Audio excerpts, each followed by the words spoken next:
Well, welcome to the Marriage 365 podcast. And when we think about love, I think oftentimes we get these images of these grand gestures, these fancy dinners. Like, this is what makes romance in relationships, like getting swept away to Paris. Yeah. But that's really, really expensive and not realistic for most couples. And sure, it may be nice, but that's not what really makes love sustainable in relationships. It's really how you show up in the everyday part of love. And so in this episode, we want to highlight some of the most overlooked moments that actually create a great marriage. Yeah, I agree. I think the big spotlight, grand gestures get all the attention. Yeah. And that's because it gets ratings. That's because it gets views on Instagram. But every day we get millions of opportunities. That's right. To show up and to do these little things, but the little things add up. And that's what we want to talk about. Yep. We came up with a list of 8 things. We right? did. 8 little things that make a big difference. But I think there's two there. We've kind of pointed out that there's 2 things though that make these moments important. Yes. Number 1, consideration. Yeah.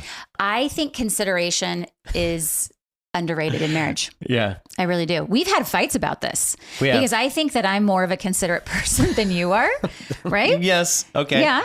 No, that was like my big word for 2024. Remember? It was like I remember. Yes. consideration. I need to be more considerate. Like I wake up and I'm like, oh, I could do this for Casey, or I could make his life easier by doing X, Y, Z.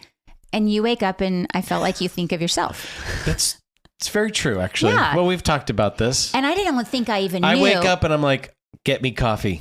Yeah. Get me food. Yeah. And I don't even think I realized how much I value consideration. But it's the little things. It's, hey, you were at the store and you knew we needed bananas. Why don't you just pick up bananas? Oh my gosh, the turkey story. You go to the grocery store. We're out of lunch meat. Yeah, that's true. You pick up Pastrami because you love pastrami. Yeah. Do the kids and I like pastrami? No. Yeah, that's true. Okay. You come back to I'm the store. squirming on the spot. You come back to from the store. Yes. And I'm like, oh, well, you got pastrami. Great. Did you get turkey or ham? Yeah. And what'd you say? Nope. No. So like that's was to true. me, that's not consideration. Now I know you're ADHD and I know that you don't think about things, but I think you're that grilling me now. I am. I'm putting you on the spot. Okay. Yeah. But I do think that that's really what makes a difference is that, and we had a conversation, like, that I consider you throughout the day.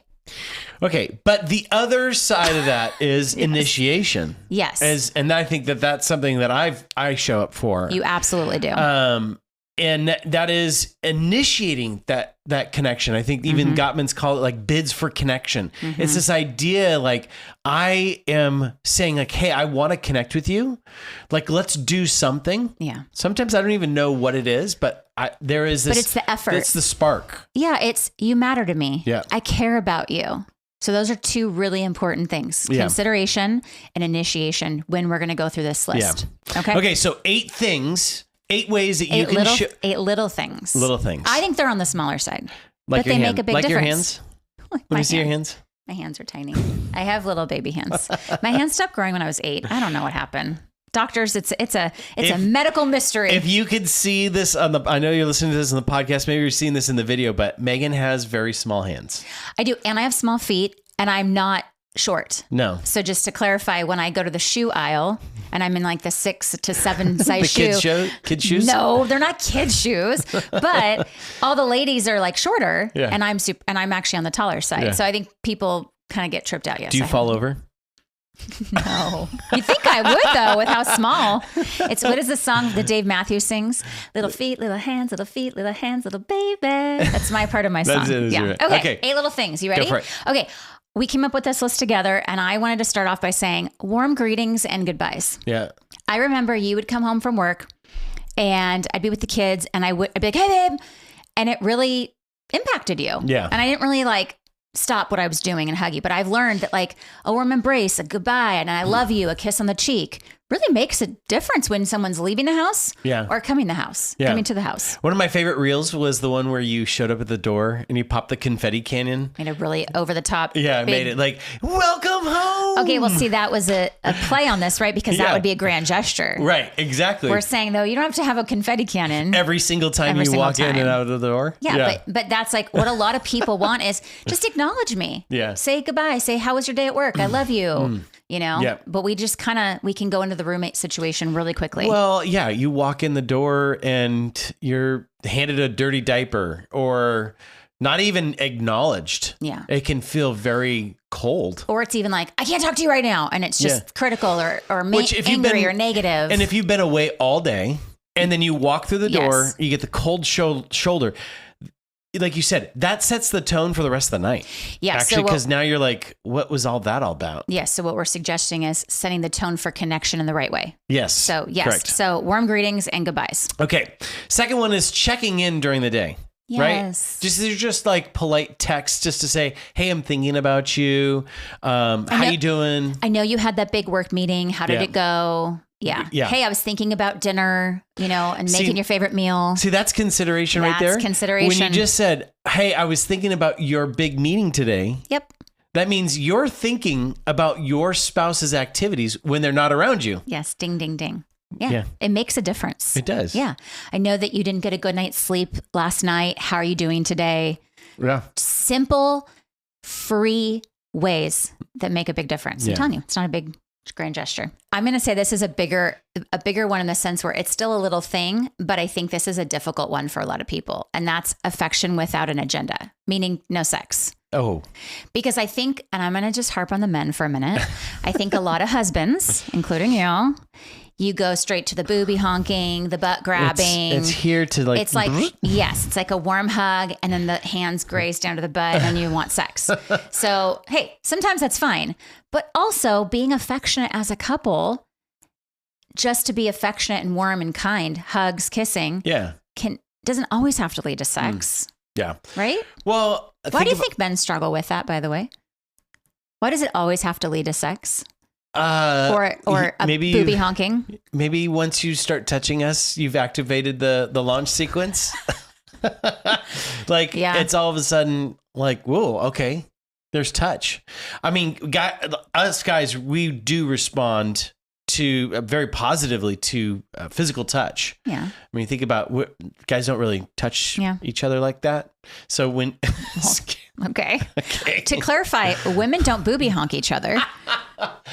Do you think we do? I think men fantasize that we do. We don't. Just saying. I don't go up to my girlfriend and be like, "Hi, oh my think- gosh, your breasts look phenomenal today." maybe guys think that the women do that in their fantasies.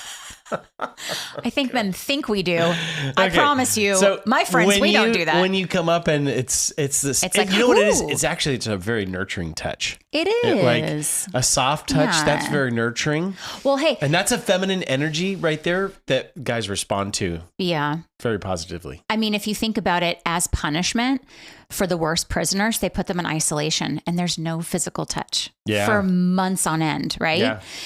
That makes you go crazy. Sure. And so Yeah, that isolation. physical touch Yeah. and that connection, it's a little thing, but it makes a big difference. This next one is just doing household chores, or maybe we could even say like sharing responsibilities around the house. Like we always say, if you see a need, fill a need. Yes. Like even this morning, we had to, wash the sheets, and you were like, "Oh, I'm going to do that."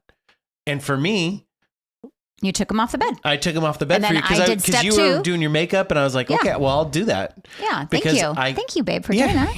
Yeah. See a need, fill a Hey, need. Consideration. Okay, or Consideration. Yes, or hear your spouse complain or make a comment. Oh, I really need to get to this. Yeah. Go do that Yeah. for them. Like, why wait for them to do it? Yeah. Just step in and do it. Yeah. See the trash can full. And when you right? have a home and you've got kids, there are plenty. There's always a chore to do. There's always a need that needs to Always. happen. Yeah. And there's a lot of opportunities. Okay, I'm going to talk about the 60-second blessing. Okay. Okay. So obviously this is one of our most popular habits that we are known for at Marriage 365.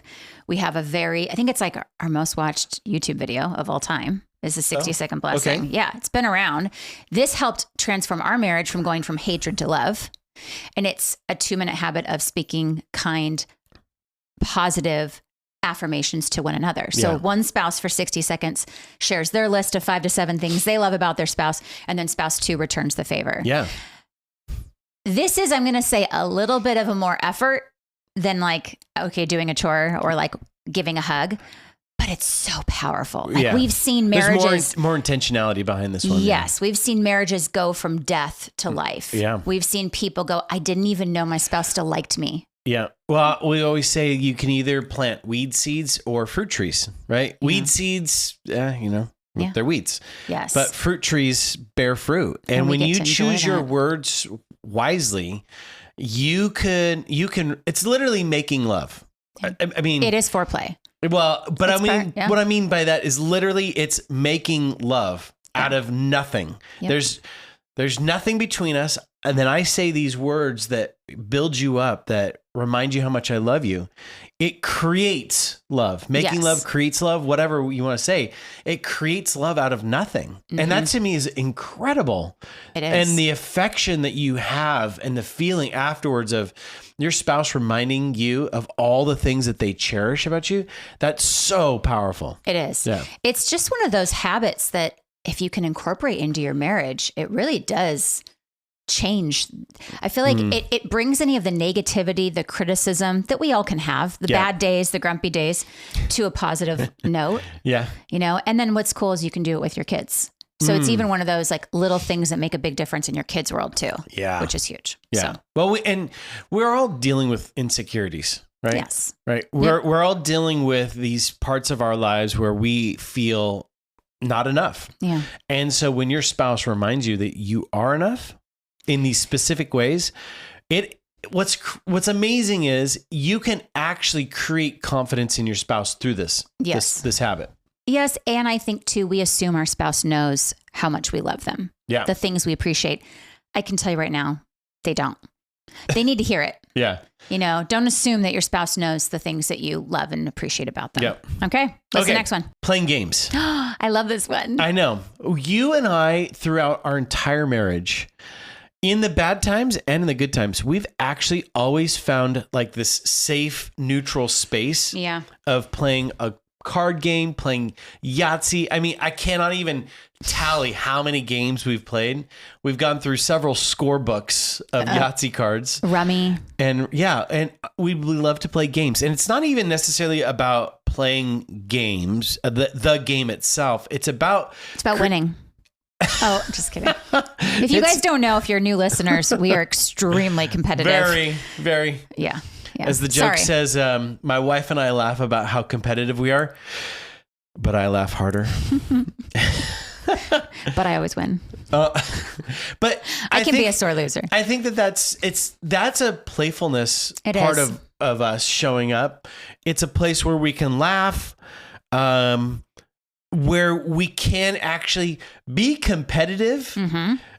Which in is the right setting. In the right setting, though, right? Yes. I mean, we used to be competitive when it comes to fighting and conflict, and that was when things got nasty. But we can we laugh, and it puts us across the table from each other, right? It's this moment where we're sitting at the table. We're across from each other. We can talk about our day. We do our high-low buffalo. Yeah. We do. It's also sometimes just really lighthearted, but it's a time for us to be playful, have fun, and connect. Yeah. Yeah. Absolutely. And it's something that we always recommend to couples because there's a million different game options out there. Yeah. And so when someone says, well, I'm not a game person, or I don't like to play games, I'm always kind of like suspicious, like, well, why? Or maybe you just haven't found the right game yet. Yeah. Or is there just not a place in your life where you can let go? And this is, again, lighthearted playfulness. Correct. The next idea is taking walks and having conversations. Yeah. So I'm going to say this is really helpful for men. Yeah. I've learned, even with you, sitting on a couch and talking about feelings typically is something that men don't want to do. No. Women can do that all day long. Yeah. Sip tea. Yeah. I think that, speaking of, sip your coffee. I think that men do better when they're up and being active. Yeah. Plus, totally. we all sit too much in general, right? Mm-hmm. We're on our phones too much. We watch TV too much. We're behind a laptop too much in meetings. So get up, walk the dog, If you don't have a dog, don't walk the dog, obviously. Borrow your neighbor's dog. But getting up and getting out of the house and just kind of ending your day with a walk, or starting your evening with a walk, but maybe before dinner, and having conversations. Well, so when you're active, you're also pumping out endorphins. Those are the feel-good hormones. Mm-hmm. You are, and I think, again, you're kind of jogging your memory. Mm-hmm. And we've processed so many big decisions, tough things in life during our walks. Yeah. I think it's one of those underrated habits, little things, again, that we can do as couples, but it really makes a difference. And my encouragement to anyone listening would be just start to walk a couple days a week together, even if it's for 10 minutes, and then see and compare, how was our marriage a week ago to now? Yeah. And you'll see the difference. Cool. And again, it's free and it's healthy. Yeah. It's good for our mental health. It's good for our physical health, good for our emotional health. For our next point, I need to make sure. Our final point. Our final point. Yes. For those of you watching on video, I'm holding up our book, 365 Connecting Questions for Couples. And the last point we actually want to talk about is using connecting questions. Yeah. The number one way to build emotional intimacy is by asking open-ended questions.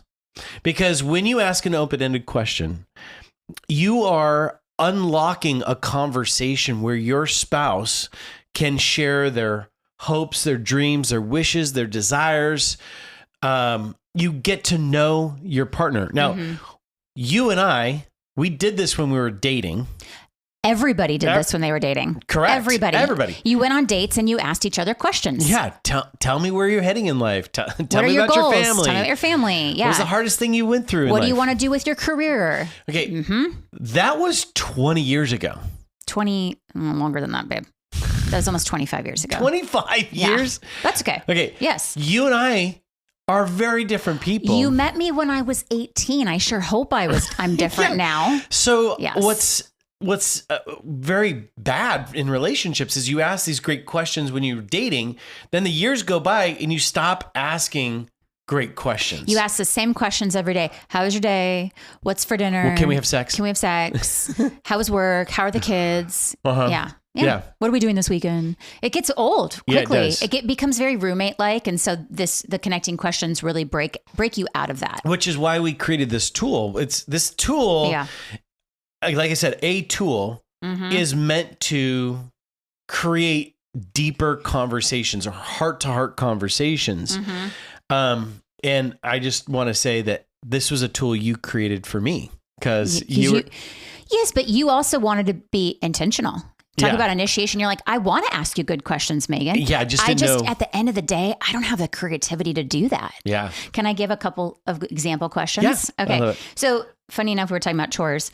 What are some ways I can help around the house this week? Always a great question, but sometimes it needs to be pointed out. Okay. When you make a mistake, how do you react? Are you hard on yourself or do you give yourself grace? And have you always been this way? Isn't that interesting? Yeah. Yeah. I find myself blame shifting. Yeah, I think so. I would agree with your answer. Okay. What are some ways we can make sure we are more present and less distracted when we're spending time together? I love that. Put our phones away. Yeah. Okay. One more question. Have you ever felt judged, ignored, or mistreated because of your race? Why or why not? I mean, there are a variety of questions. And of course, you can find our book on Amazon or Barnes & Noble. We'll put the links in the show notes, but I mean, it's such a great gift for your anniversary because I think the desire, Casey, right, is everyone listening to this is, of course I want to show up for my spouse and I want to initiate. I want to show that they care. I care about my spouse. But people, after a long day of work or with the kids, it's hard to come up with ideas. That's why we exist. We're giving you the tools. We're giving you the techniques. We're giving you the resources. We've created membership. We've created our book, right? And books, plural, to help and guide people. Well, and connecting questions is what we've been doing pretty much from the get-go of Marriage 365. Every video in our membership has what? You're connecting questions. Yeah. It's like don't just watch one of our videos about something, now incorporate it into your life. Yeah. Because and again, the reason why connecting questions was so powerful was one of the things that we saw in the very beginning was this: information is not transformational. Just watching a video on how to do relationships right does not necessarily change your life. But when you ask questions and you start to contextualize it and you start to like wrestle with it, engage with that content, that's when we started seeing people change. Absolutely. And funny enough, these are all the questions that if you sat across a seat from a therapist, they'd ask you. This is the questions they would ask you. Save yourself some thousands of dollars. Yes. Yeah. Okay. So, I wrote this down and I wanted to read it word for word because I really, to end this podcast, healthy couples don't wait around for the other to go first. This is around if you want to make a better marriage. Make a better you. Yep. And a lot of people will sit and wait. Oh, my spouse hasn't initiated. My spouse hasn't done this. I'm just going to wait. That is so disempowering, you know? Both spouses show up with intention, kindness, and care because love is a verb and actions speak louder than feelings. But someone has to go first. And if you're listening to this, have it be you. Pick one of these things that we talked about today and implement it. So I leave you with a connecting question. What is one idea from this podcast that I can start implementing in my marriage that I think will make a positive change? Yeah. And can I just say one thing to the guys? You love to have the last word. You I do it. I am the last word kind of guy, even in our fights. Yeah. Guys, this is what your wife is looking for more than anything else. Oh yeah. Is initiation. Like when men step up and they initiate, the wives respond very positively. And that is why I'm just challenging all you guys that are listening to this or watching this. This is your opportunity to take leadership in your relationship. You did when you were dating. Yeah, you stopped along the way. She wants you to initiate. She wants to feel like she matters and that she's a priority in your life. Do you want to have a last word? Nope. Okay. Thanks for listening. Thanks, guys. If you enjoyed this video, be sure to download our Marriage 365 app for free today and get access to hundreds of videos, courses, challenges, worksheets, and so much more.